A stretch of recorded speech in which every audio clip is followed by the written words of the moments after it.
The cold metal of the handcuffs bit into Margaret Holloway's wrists as the stagecoach rumbled across the unforgiving terrain of Wyoming Territory, 1876. The lawman seated across from her hadn't spoken more than 10 words since they'd left Cheyenne 3 days ago. She wasn't a criminal, not really, but here she was, being transported like one to a man she'd never met, a man who now owned her future. "Almost there," the lawman finally said, nodding toward the window. "Welcome to Sweetwater Springs." Margaret peered out at the dusty main street lined with wooden buildings. Her throat tightened. This desolate outpost would be her prison, all because her stepfather had gambled away everything, including her. "Please," she whispered, though she'd long given up hope of changing her fate. "There must be some mistake. I'm 22 years old. No one can simply sign over another person." The lawman, Sheriff Tate, according to the tarnished badge on his chest, offered a look that might have been sympathy. "Marriage contracts binding, Miss Holloway. Mr. Blackwood paid your stepfather's debts, and the territorial judge approved the arrangement. I'm just doing my job delivering you." The stagecoach lurched to a stop outside the town's only saloon. Margaret's stomach churned as Sheriff Tate unlocked her handcuffs and helped her down. Her legs wobbled after the long journey, and she clutched her small carpetbag, all she had left in the world, to her chest like a shield. "Blackwood's expecting you at his ranch," Sheriff Tate said, glancing up at the afternoon sun. "Too late to head out there today. You'll stay at the boarding house tonight." As they walked down the street, Margaret felt eyes upon her, the curious stares of strangers who somehow already knew her story. A woman delivered to a man who'd purchased her debt. She kept her head high despite the humiliation burning in her cheeks. They passed a man leading a magnificent chestnut horse to the livery stable. Tall and broad-shouldered, he wore a worn leather vest over a faded blue shirt, dusty from the trail. His Stetson was pulled low, but she caught a glimpse of sun-bronzed skin and a strong jawline shadowed with several days' worth of beard. For a moment, their eyes met. His were startlingly blue, like the Wyoming sky after a storm. Something passed between them, recognition, perhaps, though they'd never met. Or maybe it was just her desperate mind seeking any connection in this strange place. The cowboy touched the brim of his hat in a silent greeting before continuing on his way. "Who was that?" Margaret asked, not entirely sure why she cared. Sheriff Tate glanced back. "That's Clayton Reed, owns the R north of town. Good man, keeps to himself mostly." The boarding house was a simple 2-story building with peeling white paint. The proprietress, Mrs.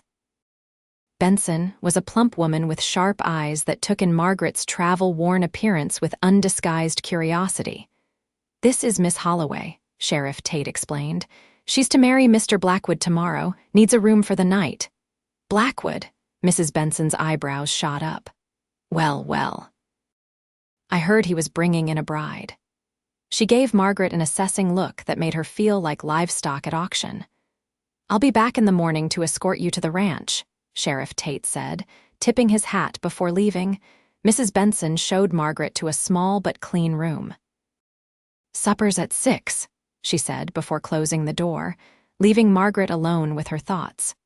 She sank onto the narrow bed, finally allowing the tears she'd held back for days to flow freely.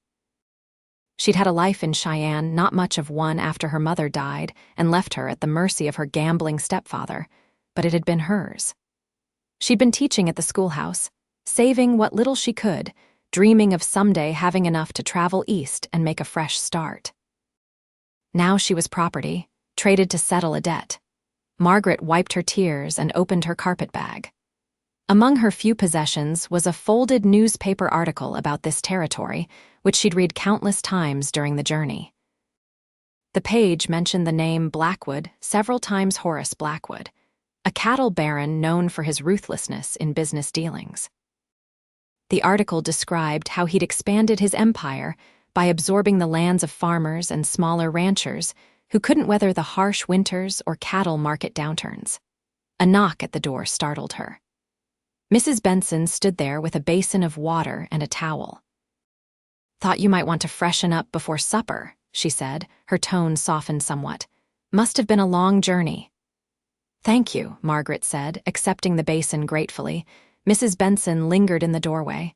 I should tell you, folks here know about your arrangement with Blackwood. I gathered that, Margaret replied stiffly. He's not a kind man, Mrs. Benson said, lowering her voice. Been widowed twice already. The implications sent a chill through Margaret. Twice, Mrs. Benson nodded solemnly. First wife died in childbirth. Second one, she hesitated. Well, there was talk. Fell down the stairs, they said. Margaret's hands trembled as she set the basin down. Why are you telling me this? Just thought you should know what you're walking into. Mrs. Benson sighed. Supper's in 30 minutes. When the door closed, Margaret sat frozen, her mind racing. She'd resigned herself to a loveless marriage, but this was something far worse. She had to escape, but how? She had no money, no friends in this territory, nowhere to go. By the time she went downstairs for the evening meal, Margaret had made up her mind. She would run, despite the odds against her. Better to take her chances in the wilderness than to marry a man who might be a murderer. The dining room was occupied by several other boarders, a traveling salesman, an elderly couple, and the cowboy she'd seen earlier. Clayton Reed sat alone at a small table, looking out of place in the cramped indoor setting, like a wild creature temporarily confined. Mrs. Benson directed Margaret to the only available seat directly across from him. Miss Holloway, this is Mr. Reed, she said. Mr. Reed, Miss Holloway is new to our town. Clayton Reed stood as she approached, towering over the table. Up close, she could see that his eyes weren't merely blue but had flecks of gray in them, like storm clouds gathering on the horizon. Madam, he said, his voice a deep rumble that matched his rugged appearance. Mr. Reed, she acknowledged, taking her seat. They ate in silence for several minutes, the only sounds the clink of silverware and the low conversations of the other diners. Margaret could feel his occasional glances but kept her eyes on her plate. Passing through? He finally asked. The question made her throat tighten. No, I'm to be married tomorrow. His fork paused halfway to his mouth. Congratulations, he said, though there was a question in his tone. To Horace Blackwood, she added, watching his reaction. His expression darkened immediately. Blackwood, he repeated, setting down his fork. I see. You know him? She asked, though the answer was evident in his reaction. Clayton's jaw tightened. Everyone knows Blackwood in these parts. And, she pressed, desperate for any information that might help her. His eyes met hers, and for a moment, she saw conflict there before his expression closed off.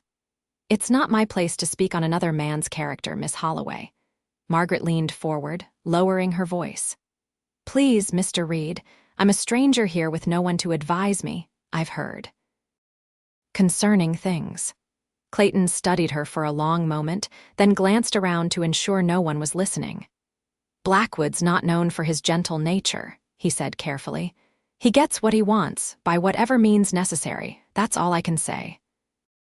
I didn't choose this marriage, Margaret confessed, the words tumbling out before she could stop them. My stepfather gambled away everything, including me, apparently. The sheriff brought me here in handcuffs. Shock registered on Clayton's face, quickly replaced by a controlled anger that wasn't directed at her. That's not right, he said quietly. A woman isn't property to be traded. The law seems to disagree, she replied bitterly. They finished their meal in silence, but Margaret felt his eyes on her, assessing, considering. As they rose from the table, he spoke again. Miss Holloway, I'd be happy to show you around town tomorrow morning if you'd like, before your appointment. There was something in his tone that made her look up sharply. His expression revealed nothing, but his eyes held a message she couldn't quite decipher. That would be very kind, she said carefully. What time? First light, he replied. I'll be waiting with my horse. With that, he tipped his hat and departed, leaving Margaret to wonder if she'd imagined the hidden meaning in his offer. That night, she barely slept, alternating between planning her escape and doubting herself. By dawn, she had packed her meager belongings and was waiting by the window, watching the street below. True to his word, Clayton appeared leading his chestnut horse, looking up at her window as if he'd known she'd be there. Margaret slipped downstairs, careful not to wake anyone. When she stepped outside, the air was crisp and cold, the first light of dawn just breaking over the eastern mountains. "Good morning, Miss Holloway," Clayton said, his breath visible in the chill air. "Mr. Reed," she replied, clutching her carpet bag tightly. He eyed the bag but made no comment. "Thought we might ride up to the overlook. You can see the whole valley from there." "I've never ridden before," she admitted. "Don't worry," he said, patting the horse's neck. "Rusty here is gentle as they come." Clayton helped her mount, then swung up behind her with practiced ease. Margaret stiffened at the unfamiliar closeness, but as they rode through the quiet streets and out of town, she gradually relaxed. They followed a trail that wound up into the foothills. The sun was rising fully now, painting the landscape in gold and crimson. When they reached a high point overlooking the valley, Clayton stopped and dismounted, helping Margaret down. "It's beautiful," she breathed, taking in the vast expanse before them. "This is what I love about these territories," Clayton said, "the freedom of it all." He turned to face her directly. "Miss Holloway, I'm guessing that bag isn't just for our morning ride." Margaret met his gaze steadily. "No, it isn't. You're running," he stated simply. "I have to," she replied. "What I've learned about Mr. Blackwood, I understand," Clayton interrupted, "but where will you go?" "It's dangerous country for anyone traveling alone, especially a woman." Margaret lifted her chin. "I'll take my chances with the wilderness over a man like Blackwood." Clayton ran a hand through his hair, looking troubled. "There's another option," he said slowly. "I could help you." "Help me how?" she asked, hardly daring to hope. "I know these territories better than most. I could get you to the railroad at Fort Bridger. From there, you could head east." "Why would you risk that for a stranger?" Her voice was suspicious despite her desperate situation. Clayton's gaze shifted to the distant horizon. "Let's just say I have my reasons for disliking Blackwood, and I don't hold with treating women like property." Margaret studied him, trying to read the truth in his weather-worn face. Something told her she could trust this man, despite having just met him. "When would we leave?" "Now," he replied. "Sheriff Tate will be looking for you at the boarding house soon. We need distance between us and town before anyone realizes you're gone." "What about your ranch?" she asked. "My foreman can handle things for a few days." Clayton reached into his saddlebag and pulled out a folded map. "We'll head northwest, avoiding the main trails. It's about 3 days' ride to Fort Bridger." Margaret took a deep breath. This was madness, trusting a stranger, fleeing into the wilderness. But what choice did she have? "Thank you, Mr. Reed," she said finally. "Clayton," he corrected, offering a small smile that transformed his serious face. "If we're going to be traveling together, we might as well use first names." "Margaret," she replied, returning his smile hesitantly. They remounted, Clayton again sitting behind her, close enough that she could feel the solid warmth of him at her back. As they rode away from the overlook, Margaret couldn't help glancing back at Sweetwater Springs, now a collection of tiny buildings in the distance. By now, Sheriff Tate would be discovering her absence. The thought sent a spike of fear through her, but she faced forward again, toward the unknown.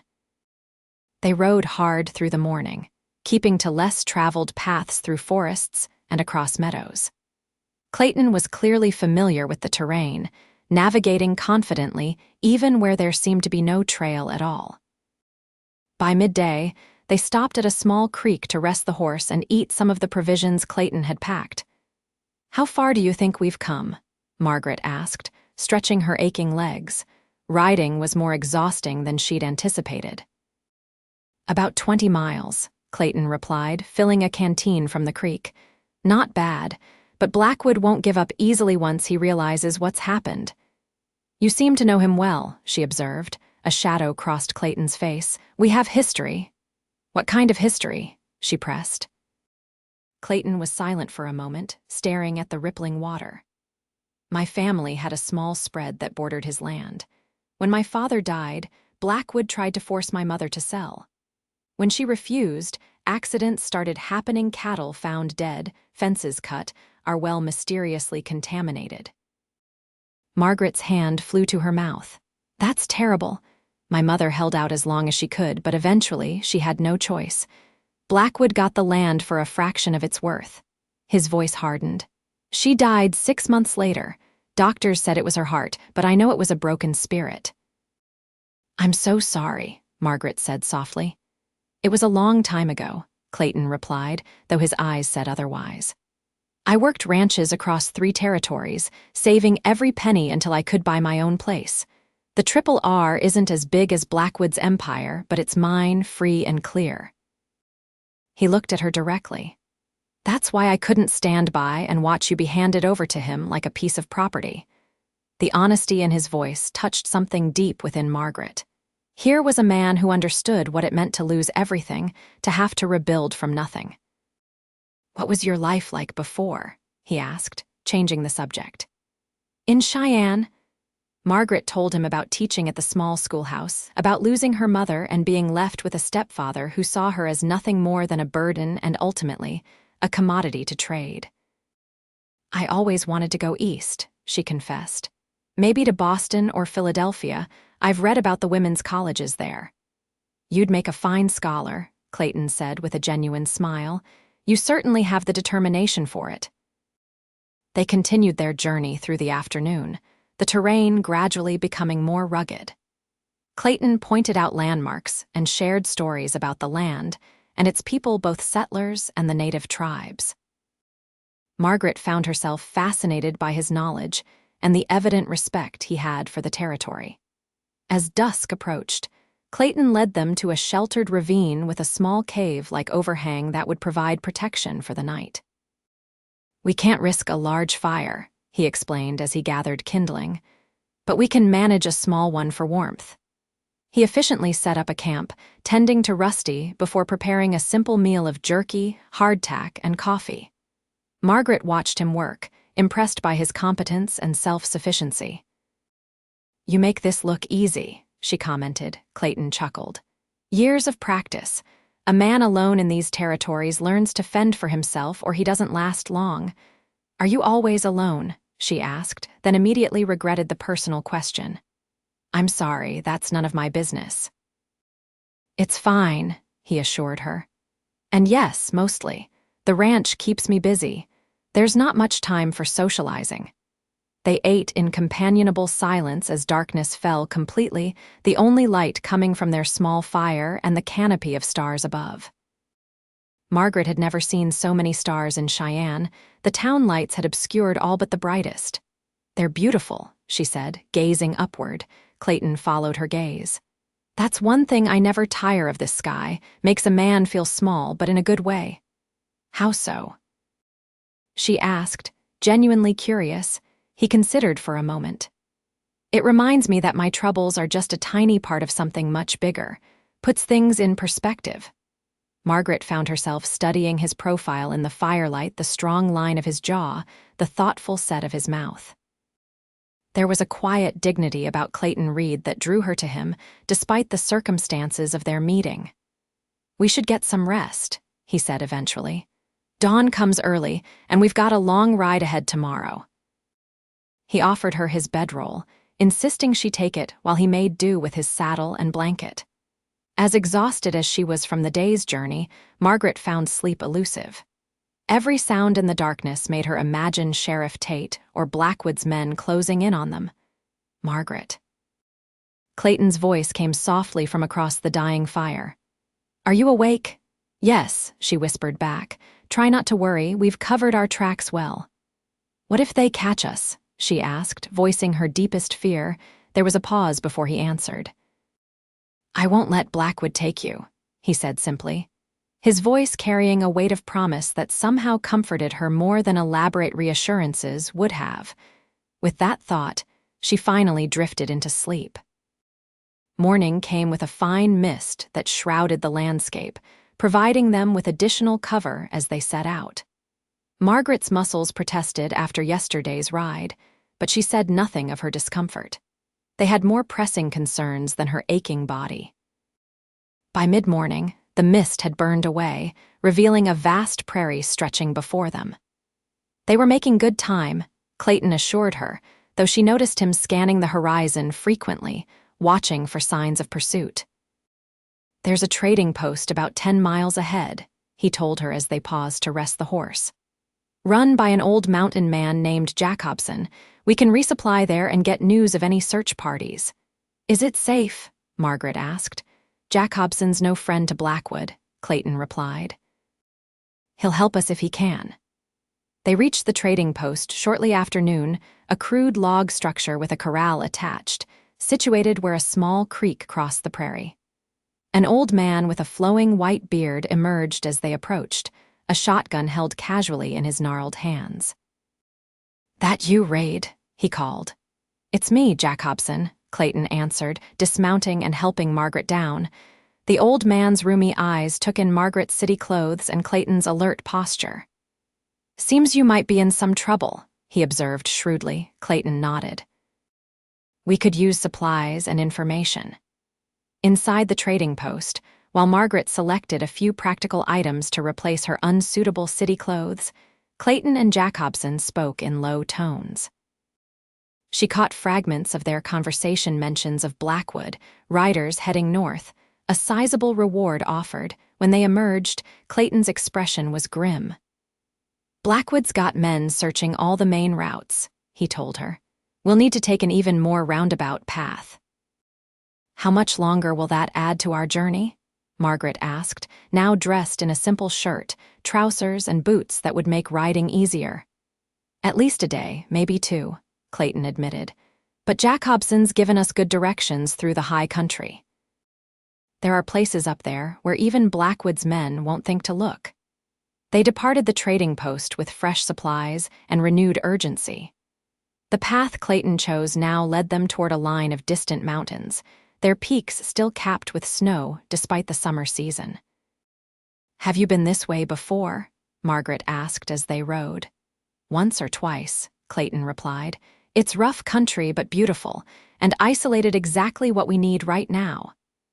The terrain grew steadily more challenging as they ascended into the foothills.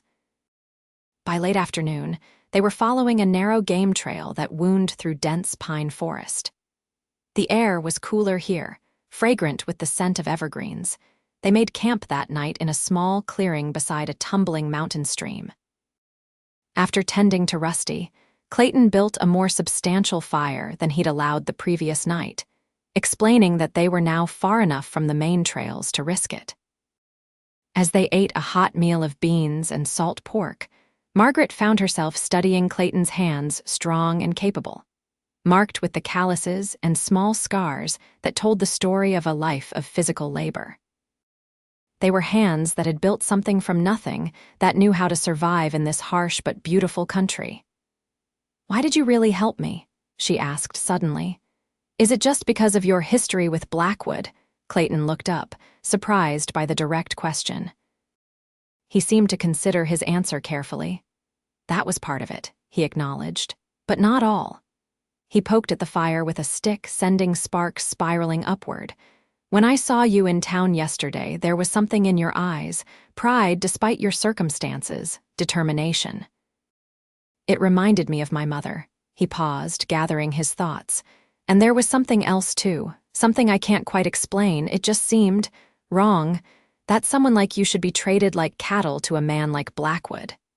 "Someone like me," Margaret echoed.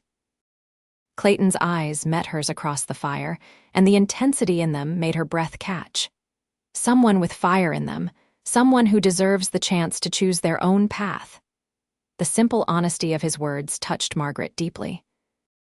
In her life, she'd rarely been seen for who she truly was. Her stepfather had viewed her as a burden, the townspeople of Cheyenne as the poor schoolteacher with no family, Blackwood as a possession to be acquired. But Clayton Reed seemed to see something else in her, something valuable and worth protecting. "Thank you," she said softly, "for seeing that in me."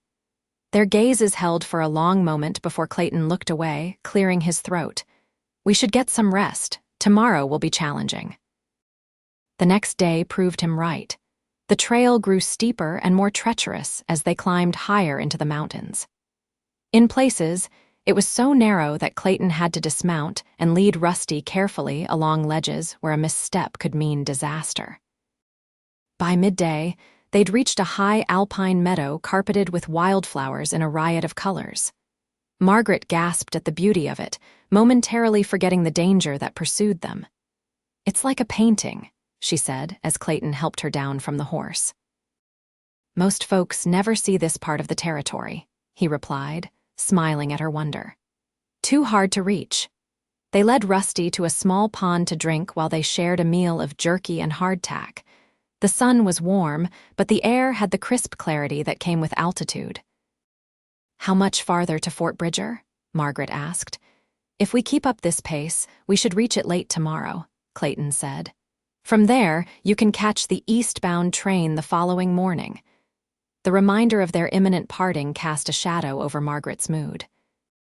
Though she'd known Clayton for only a few days, the intensity of their shared experience had forged a connection between them that felt significant. The thought of saying goodbye left her with an unexpected hollowness. "What will you do?" she asked. "After I'm gone." "Won't Blackwood come after you for helping me escape?" Clayton shrugged, though she could see the concern behind his casual gesture. "I'll handle Blackwood. I've stood up to him before." "But this is different," Margaret insisted. "He'll see this as a personal affront." "Let him," Clayton said firmly.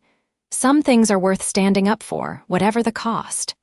The way he looked at her as he said those words made Margaret's heart beat faster. Was she imagining the deeper meaning behind them? They continued their journey through the afternoon, the trail beginning a gradual descent toward a forested valley. Clayton explained that they would camp there for the night before making the final push to Fort Bridger the next day. As they rode, dark clouds began gathering over the distant peaks. Clayton eyed them with concern. "Weather changes fast in the mountains," he commented. "We need to find shelter before that storm hits." They increased their pace, but the storm moved faster. By the time they reached the tree line, the first fat raindrops were falling, quickly becoming a steady downpour. Thunder boomed overhead, and Rusty snorted nervously. "There's an old trapper's cabin not far from here," Clayton shouted over the rain. "If it's still standing, we can wait out the storm there." They pushed on through the increasingly heavy rain, Margaret clinging to Clayton as visibility decreased. Finally, through the curtain of water, she made out the dark shape of a small log structure nestled among the pines. The cabin was crude but intact, with a stone fireplace and a rough-hewn table and chair. Clayton quickly tended to Rusty, securing him in a small lean-to attached to the cabin before bringing their supplies inside. Margaret stood dripping in the center of the room, shivering as the temperature dropped with the storm. "You need to get out of those wet clothes," Clayton said practically, rummaging through his saddlebags. "Here." He handed her a flannel shirt. "It's dry at least." "I'll step outside while you change." "Don't be ridiculous," Margaret replied, teeth chattering. "You're just as soaked. Stay and build a fire. I'll turn my back." Clayton hesitated, then nodded, moving to the fireplace while Margaret retreated to a corner of the cabin. She changed quickly, grateful for the dry fabric against her skin. Clayton's shirt was comically large on her, falling to mid-thigh, but it was warm. She turned to find that Clayton had succeeded in starting a small fire. He'd removed his wet shirt and vest, and in the flickering light, she could see the muscled planes of his back and shoulders, marked here and there with old scars. He must have sensed her gaze because he turned, and for a moment, they simply looked at each other in the intimate confines of the cabin. Margaret was struck by how different he looked without the trail dust and weariness younger somehow, his blue eyes more vivid in the firelight. A strange tension filled the small space between them. Clayton broke the silence first. "The storm's likely to last through the night," he said, his voice rougher than usual. "We should try to dry our clothes."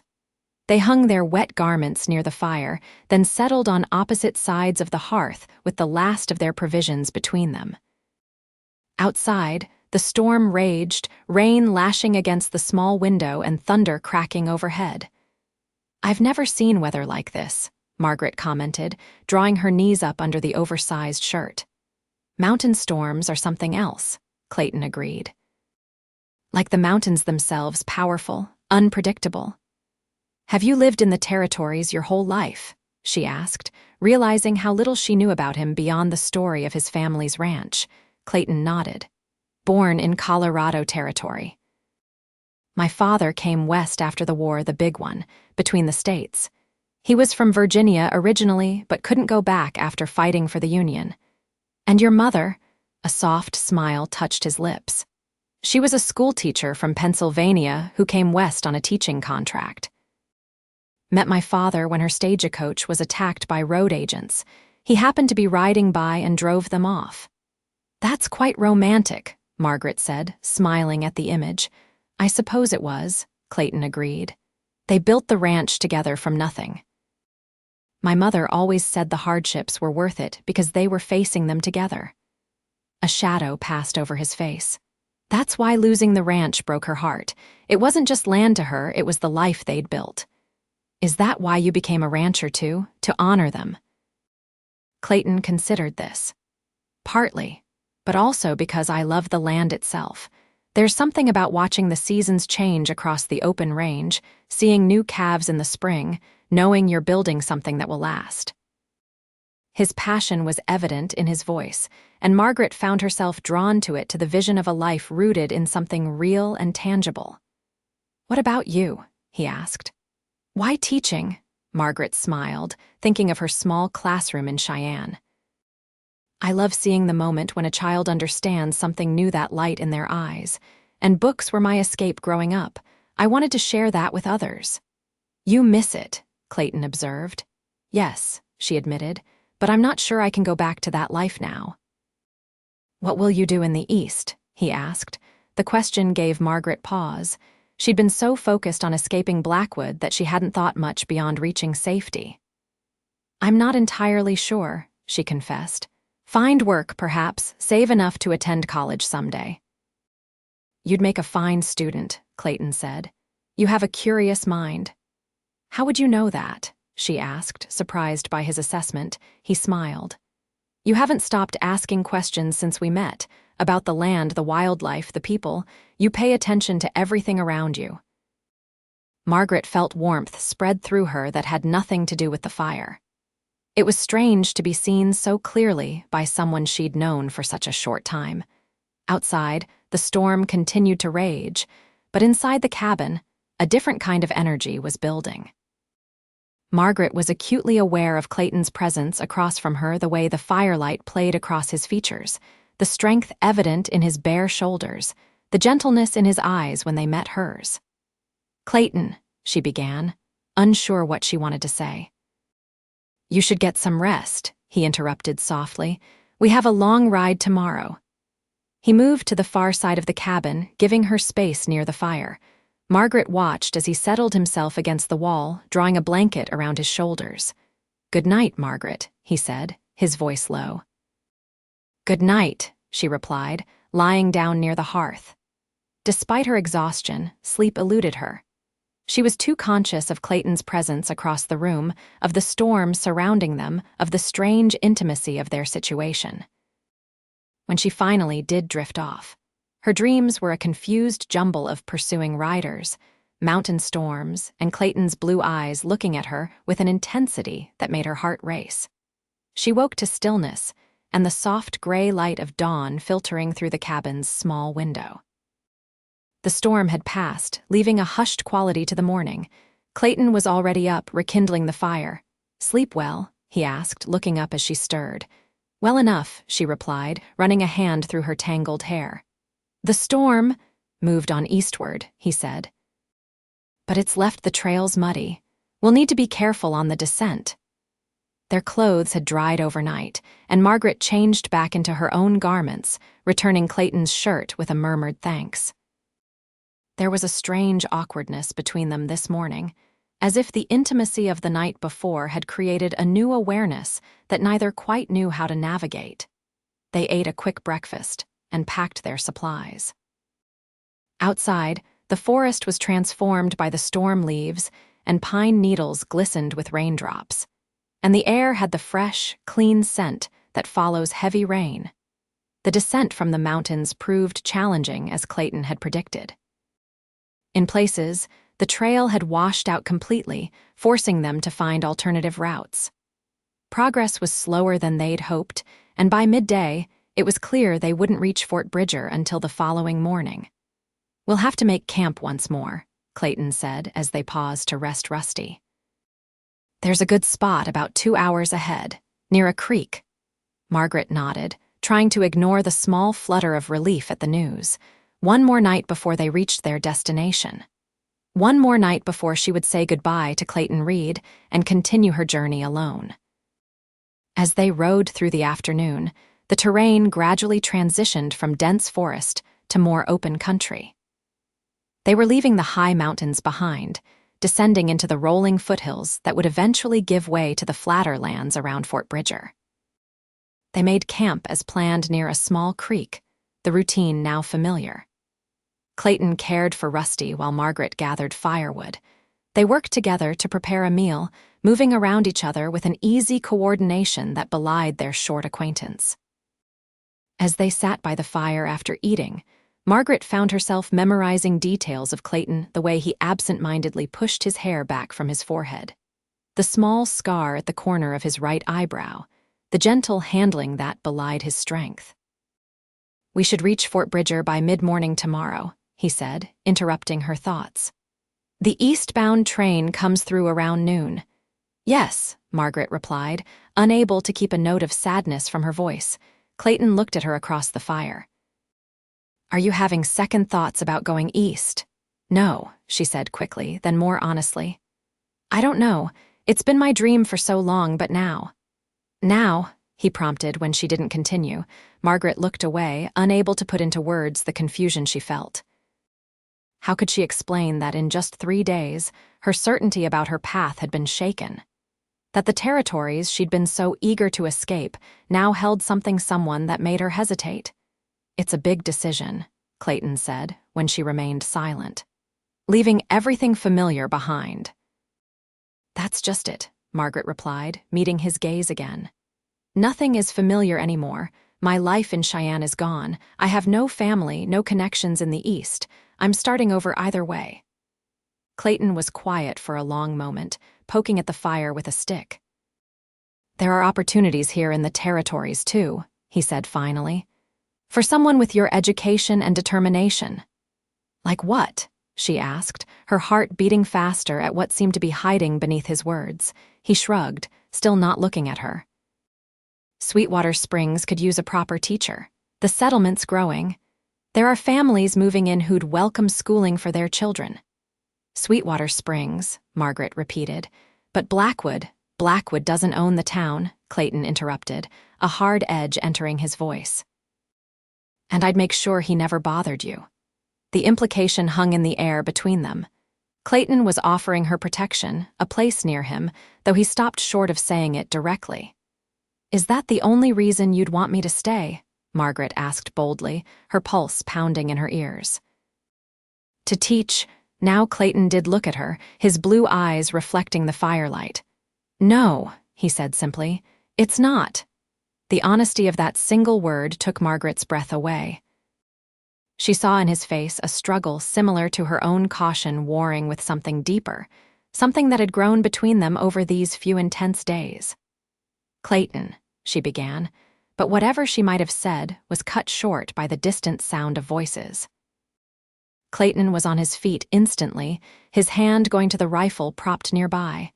"Get your things," he whispered urgently. "Quickly." Margaret scrambled to obey, stuffing her few belongings into her bag as Clayton kicked dirt over their fire. The voices were growing closer, at least 3 men, she thought, coming from the direction of the creek. "Mount up," Clayton ordered, helping her onto Rusty before swinging up behind her. "Hold tight." They rode away from the camp at a careful walk, trying to move quietly through the darkening forest. Behind them, the voices grew louder, and Margaret caught the words tracks and fresh camp. "Blackwood's men," Clayton confirmed grimly. "They must have picked up our trail after the storm." They increased their pace once they were far enough from the camp that the sound of hoofbeats wouldn't carry. Clayton guided them into a dense stand of trees, following what appeared to be a game trail. "Where are we going?" Margaret whispered. "There's an old mining settlement about 5 miles from here," Clayton replied, his voice low. "Mostly abandoned now, but there might be a few prospectors still working claims. We can blend in there until morning, then make a run for Fort Bridger." The light was fading rapidly now, making travel through the thick forest treacherous. Clayton was forced to slow their pace, navigating carefully around obstacles that loomed suddenly out of the growing darkness.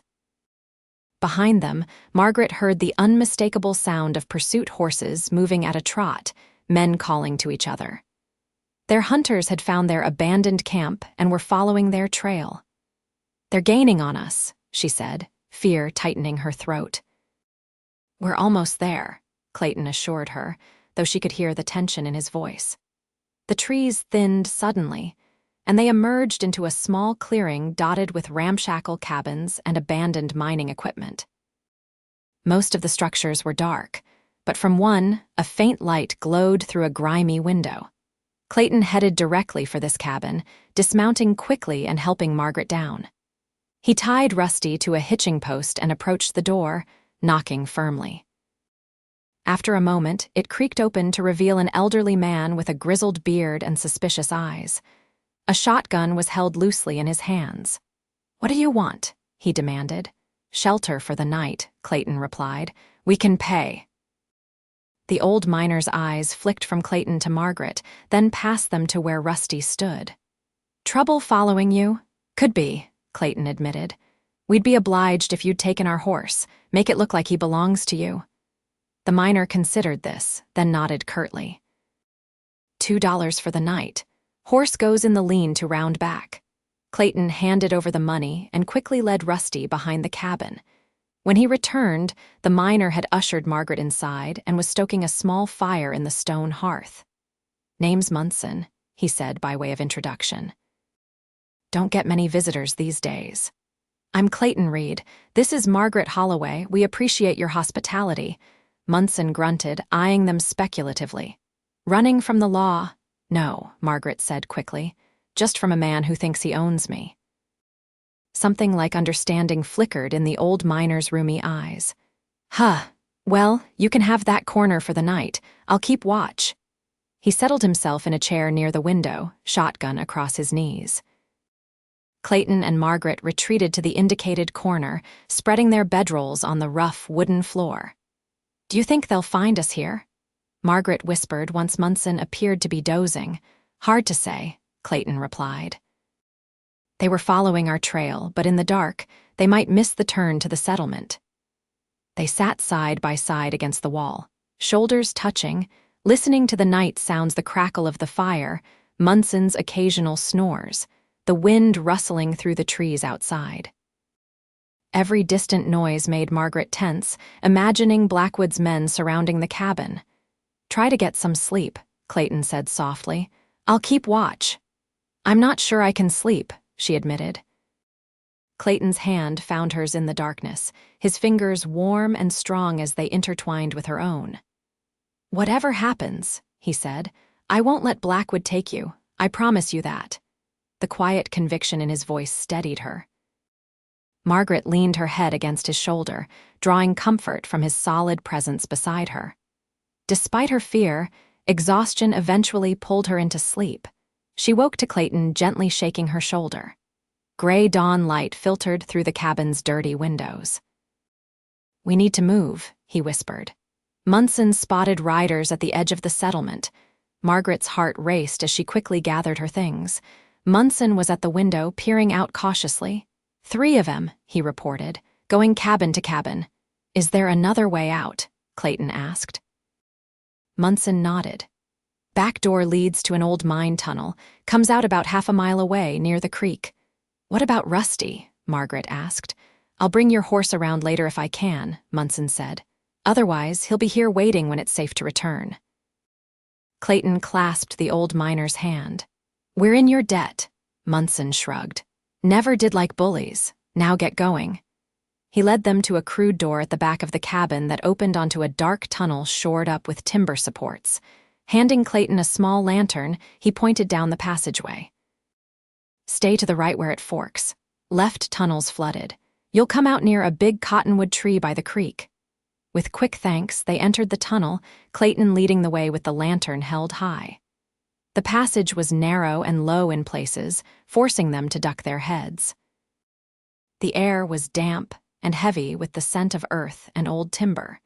They reached the fork Munson had mentioned and kept to the right. After what seemed like an eternity of creeping through the darkness, Margaret saw a faint glow-ahead daylight filtering in from the tunnel's exit. Clayton extinguished the lantern as they approached the opening. "Wait here," he whispered, moving cautiously toward the exit. He peered out, scanning the area, then motioned for Margaret to join him. They emerged into the early morning light beside a small creek, just as Munson had described. A massive cottonwood tree spread its branches overhead. "Now what?" Margaret asked, trying to get her bearings. "Fort Bridger is that way," Clayton said, pointing southeast. "Maybe 10 miles as the crow flies, but we can't take the direct route. They'll be watching the main trails." "Can we make it on foot?" Clayton's expression was grim. "We don't have much choice. Without Rusty, we'll have to move carefully and stick to cover as much as possible." They set off, following the creek for a time before cutting across a meadow toward a distant line of trees. The morning was clear and cool, the grass still wet with dew. Under different circumstances, Margaret might have found the walk pleasant, but now every open space they crossed felt like an exposure, every distant sound a potential threat. They had been walking for perhaps 2 hours when Clayton suddenly pulled Margaret down into a patch of tall grass. A moment later, she heard what had alerted him the distant sound of hoofbeats. Peering cautiously through the grass, she saw 3 riders moving along a ridge about half a mile away. They were traveling parallel to Margaret and Clayton's path, heading in the same general direction. "They're between us and Fort Bridger," Clayton whispered. "They must have guessed where we're headed." "What do we do?" Clayton surveyed their surroundings, thinking quickly. "We need to circle around them, approach the fort from the west instead of the south. It will add miles to our journey, but it's our best chance." The detour took them through rougher country rocky outcroppings and dense thickets that tore at their clothes, but provided essential cover. By midday, they were both exhausted, their water supplies running low. "We need to rest," Clayton said as they reached a small hollow sheltered by junipers. Just for a little while, they sank down gratefully in the shade. Margaret's feet were blistered from the unaccustomed walking, and her throat was parched despite their careful rationing of water. "The train," she said suddenly, remembering. "It comes through at noon. We're going to miss it." Clayton nodded grimly. "There's another one day after tomorrow. We'll have to lie low until then." The thought of 2 more days of hiding and running made Margaret's heart sink. How long could they evade Blackwood's men? The territory was vast, but their pursuers were well-mounted and determined.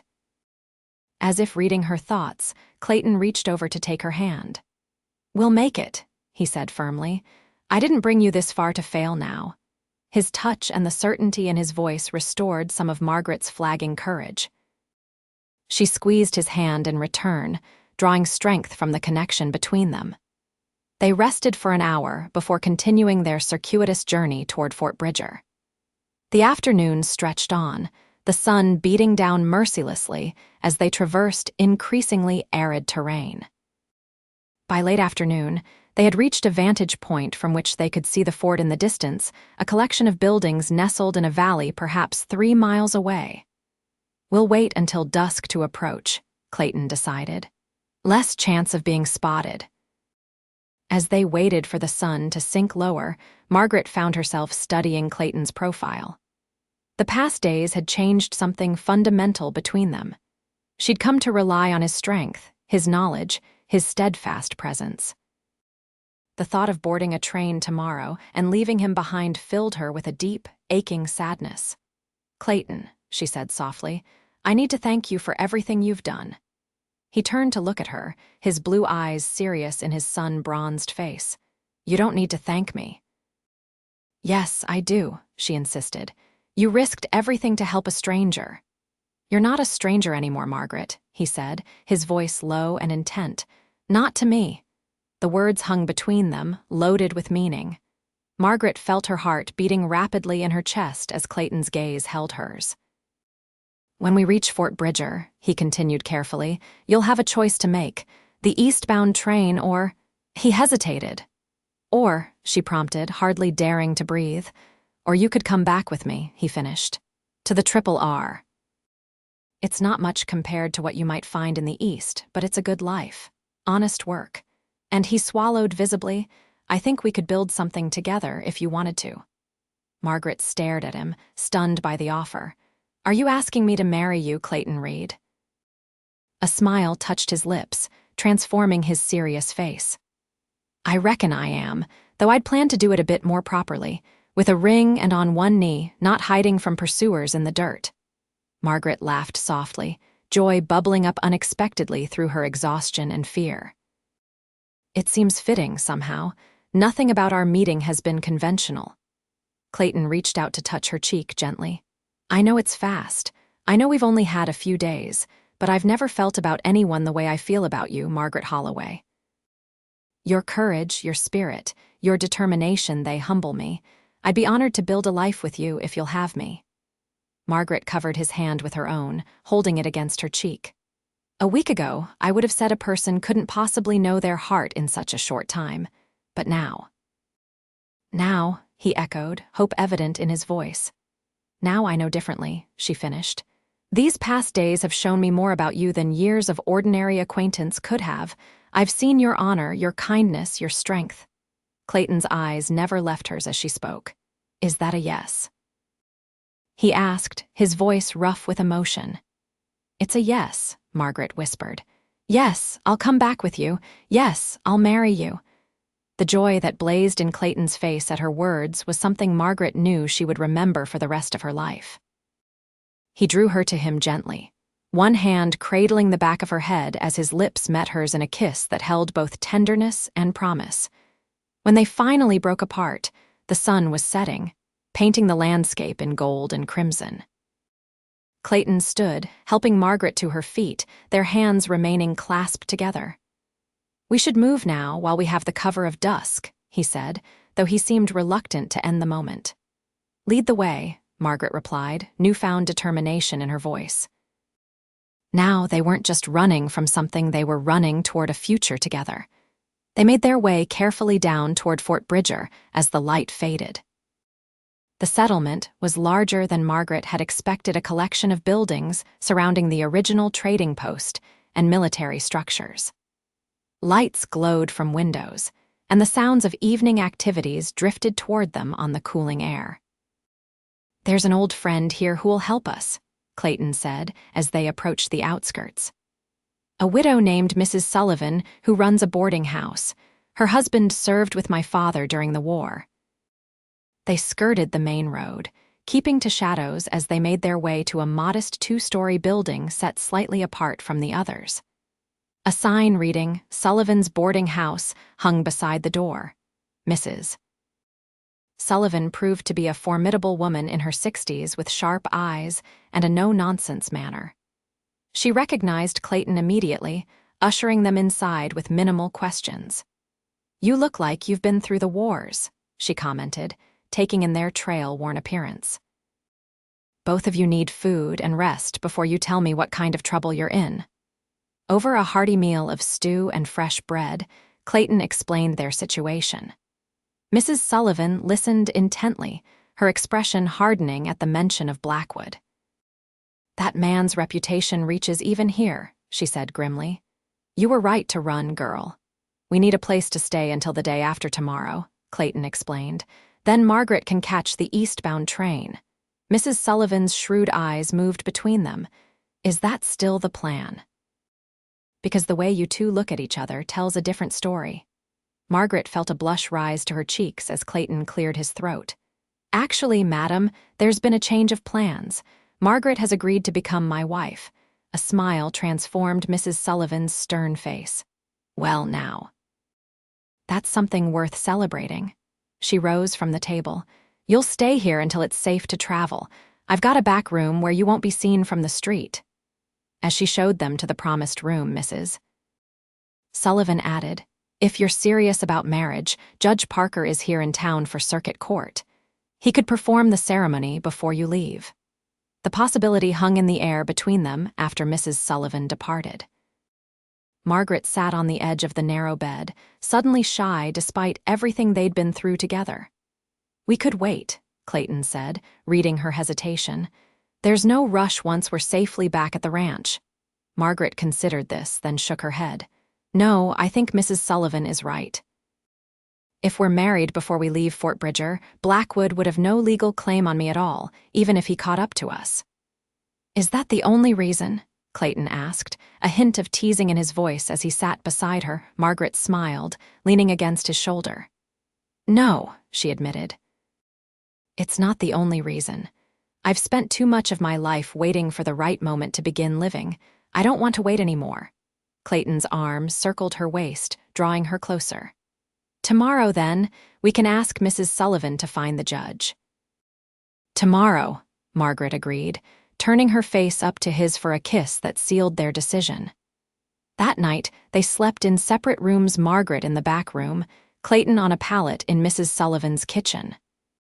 Despite the comfort of a real bed after days on the trail, Margaret found sleep elusive, her mind too full of the day's revelations and tomorrow's promises.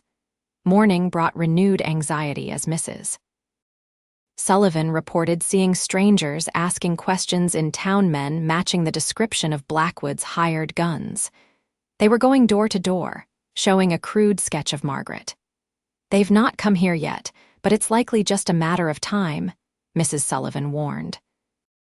"If you're going to do this, it needs to be now." She'd already sent word to Judge Parker, who agreed to come to the boarding house rather than risk Margaret and Clayton being seen at the courthouse. A local dressmaker who owed Mrs. Sullivan a favor had provided a simple but lovely blue dress for Margaret to wear. As Margaret changed into the dress, her hands trembled slightly. Not from doubt.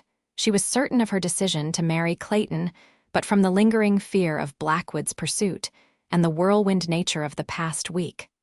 A knock at the door revealed Mrs. Sullivan, who entered with a small bouquet of wildflowers. "From Clayton," she said, handing them to Margaret. "The boy looks nervous as a cat in a room full of rocking chairs." Margaret laughed, taking the flowers. "So am I," she admitted. Mrs. Sullivan's expression softened as she helped Margaret pin up her hair. "I knew Clayton's parents," she said. "Good people who loved each other deeply. I see that same quality in the way he looks at you, like you're the answer to a question he's been asking his whole life." The simple observation brought tears to Margaret's eyes. "I never expected to find this," she whispered. "Especially not under these circumstances." "Life rarely gives us what we expect," Mrs. Sullivan replied, patting Margaret's shoulder. "But sometimes it gives us what we need instead. Now come along. Your groom is waiting, and so is the judge." Judge Parker proved to be a tall, austere man with kind eyes beneath bushy brows. He performed the ceremony in Mrs. Sullivan's parlor, his deep voice lending gravity to the simple vows. Margaret would later remember little of the formal words, but she would never forget the look in Clayton's eyes as he promised to love and protect her all the days of his life, nor the feeling of the simple gold band, hastily purchased from the local jeweler that morning, sliding onto her finger. "By the authority vested in me by the territory of Wyoming, I now pronounce you husband and wife," Judge Parker declared. "You may kiss your bride, Mr. Reed." Clayton's kiss was gentle and reverent, his hands cradling her face as if she were something infinitely precious.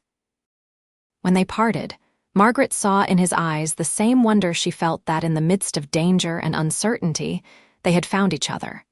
Their wedding celebration was brief by necessity. Judge Parker departed with a warning to remain vigilant, and Mrs. Sullivan served a small wedding dinner of roast chicken and apple pie.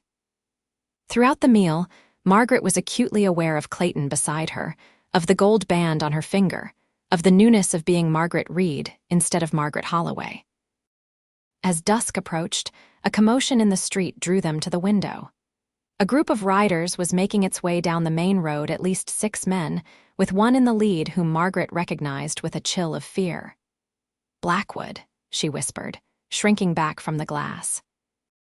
Clayton's arm circled her protectively. "He's come himself," he observed grimly. "He must be desperate to find you." They watched as the riders stopped at the sheriff's office. Blackwood dismounted a barrel-chested man with iron gray hair and the arrogant bearing of someone accustomed to power. Even from a distance, there was something menacing in his posture as he strode into the building. "They'll be searching door to door soon," Mrs. Sullivan said. "You need to leave now while they're occupied with the sheriff." "But how?" Margaret asked. "They'll have men watching the roads." Mrs. Sullivan smiled grimly. "There's more than one way out of Fort Bridger. My late husband was a quartermaster here when it was an active military post. He knew every trail and back road for 50 miles. She led them to the cellar, where she revealed a tunnel similar to the one in Munson's cabin. This was used during the Mormon War to move supplies secretly.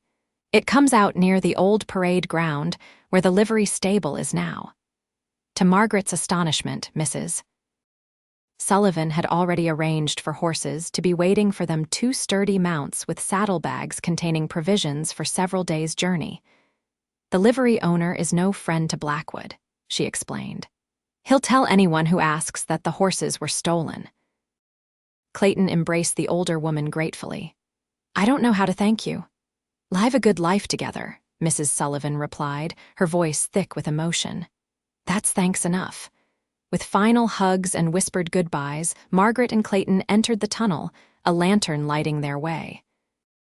The passage was longer than Margaret expected, turning and branching several times before finally sloping upward toward a wooden trapdoor. Clayton extinguished the lantern and carefully pushed open the door. They emerged behind a stack of hay bales in the livery stable, where, as promised, 2 saddled horses waited. The stable was empty except for a young boy who nodded silently at their appearance and pointed toward the back door. They mounted quickly, Clayton leading the way out of the stable and away from the main part of town. Instead of taking the road, he guided them across open country, setting a pace that was fast but not so quick as to exhaust the horses prematurely. "Where are we heading?" Margaret asked when they were far enough from Fort Bridger to risk conversation.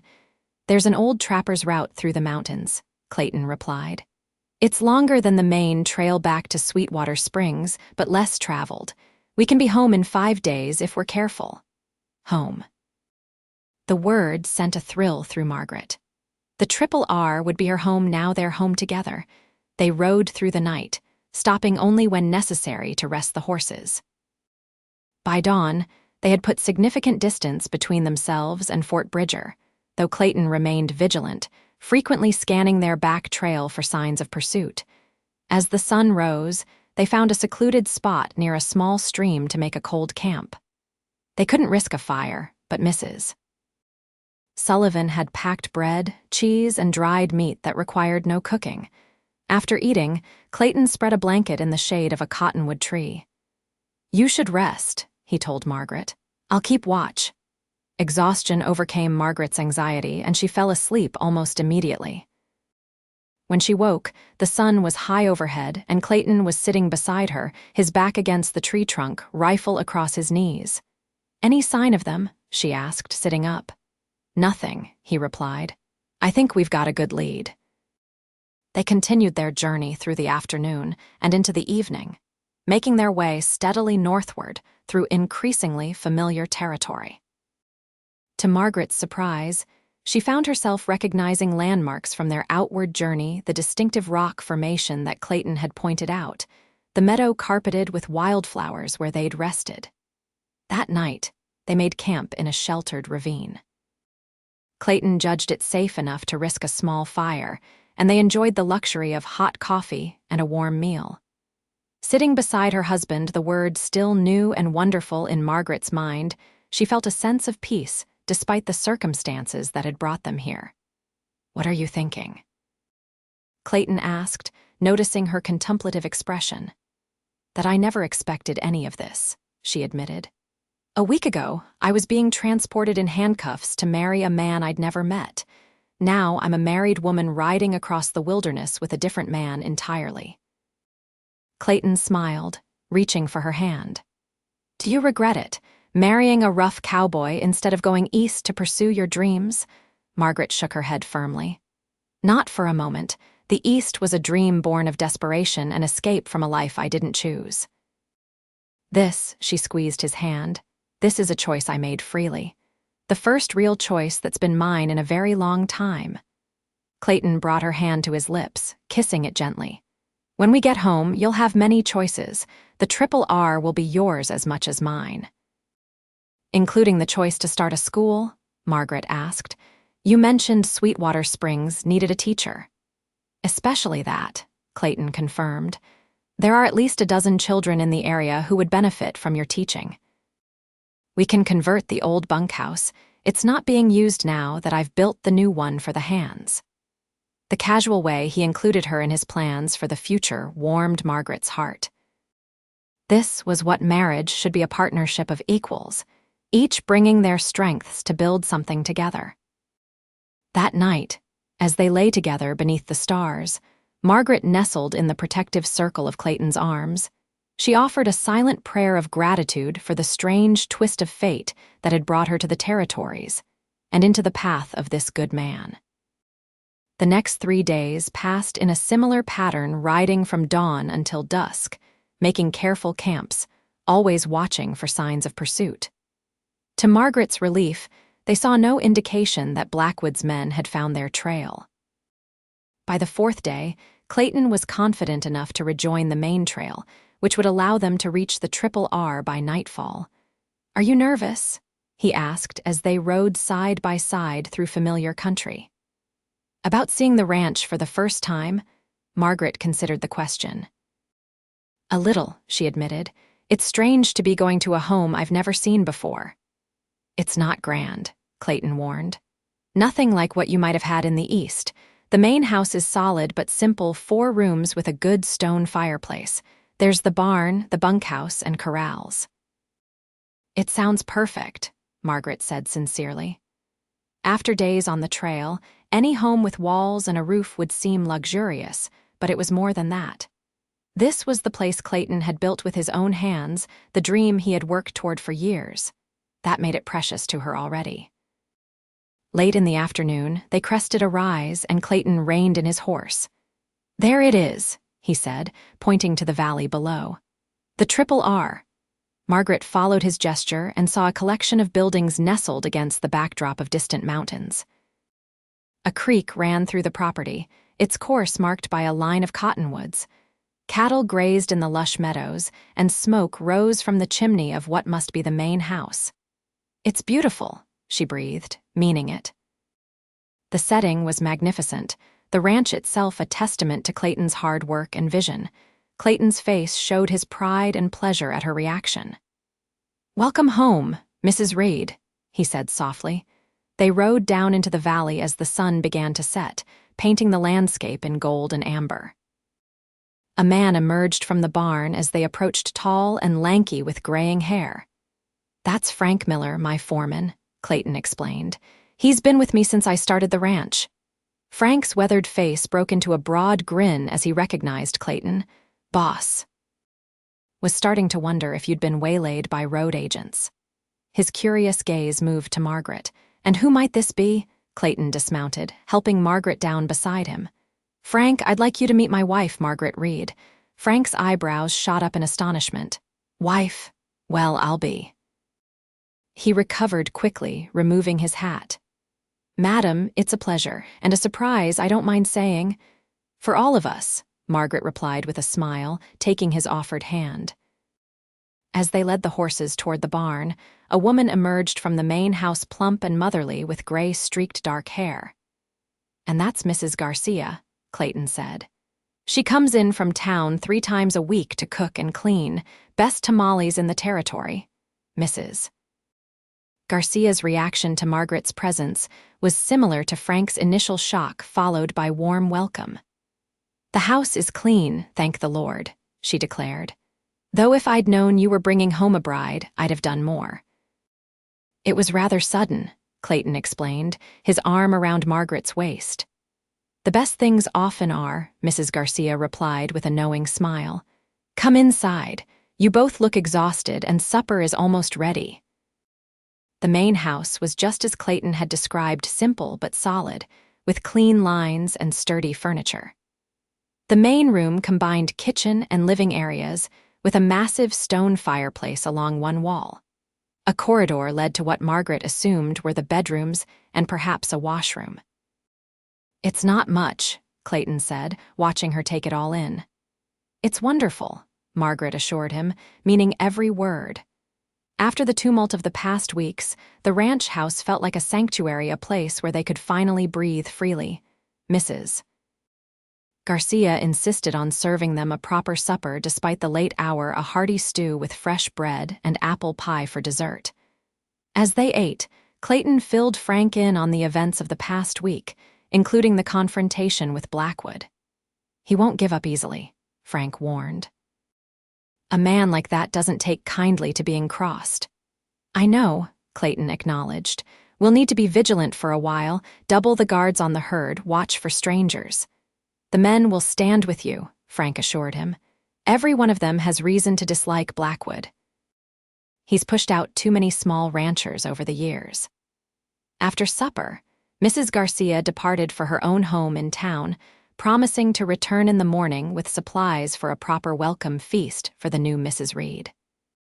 Frank retreated to the bunkhouse, leaving Margaret and Clayton alone in the main house for the first time. A sudden shyness fell between them as the door closed. For days, they had been focused on survival, on escape. Now, in the quiet of their home, they faced the reality of their hasty marriage and all that it entailed. Clayton broke the silence first. "You must be exhausted. I've had a proper bedroom prepared, the one at the end of the hall. It gets the morning sun."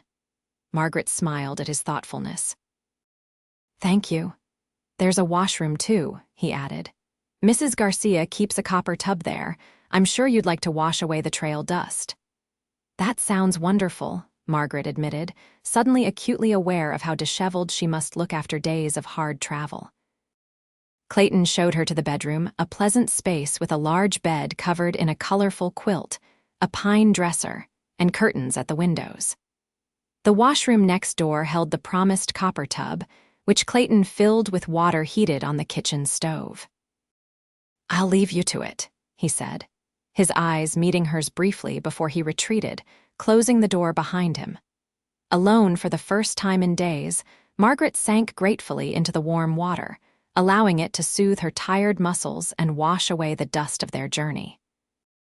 As she bathed, she reflected on the whirlwind of events that had brought her here, from prisoner to wife in the span of a week, from a future of bondage to one of promise.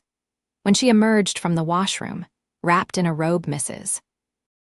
Garcia had thoughtfully provided, she found Clayton waiting in the main room, freshly washed himself and wearing clean clothes. "Feel better?" he asked with a smile. "Immeasurably," she replied. "I'd forgotten what it feels like to be truly clean." An awkward silence fell between them again. Despite being legally married, they were still learning each other, still finding their way in this relationship that had developed so rapidly under extraordinary circumstances. "Margaret," Clayton began, moving closer to her, "I want you to know that I meant every word of my vows. But I also understand that this isn't how you imagined beginning your married life. If you need time," she silenced him by placing her fingers gently against his lips. "Clayton Reed, I chose you," she said firmly. "Not under duress, not out of necessity, but because in the space of a few days, I saw the kind of man you are. I don't need more time to know my own heart." The tension in his face eased, replaced by a tenderness that took her breath away. Slowly, giving her every opportunity to step back if she wished, he drew her into his arms. Their kiss began gently but quickly deepened, fueled by the emotions and desires they had kept in check during their dangerous journey. Margaret felt herself responding with an intensity that might have shocked her a week ago, but now seemed perfectly natural, the culmination of the connection that had been building between them since their first meeting. That night, in the bedroom that was now theirs, Margaret discovered the final piece of the bond between them, the physical expression of the love that had grown so rapidly, yet so genuinely. Clayton was a tender and considerate lover, treating her with a reverence that made her feel both cherished and desired. Afterward, lying in his arms as moonlight filtered through the curtains, Margaret knew with absolute certainty that she had made the right choice. Whatever challenges lay ahead, Blackwood's continued threat, the difficulties of ranch life, the adjustments of marriage they would face them together. "What are you thinking?" Clayton asked, his voice a low rumble in the darkness as his fingers traced lazy patterns on her bare shoulder. "That sometimes the most unexpected journeys lead to the best destinations," she replied, nestling closer to him, Clayton's arms tightened around her. "Welcome home, Margaret Reed," he whispered, pressing a kiss to her temple. "Welcome home."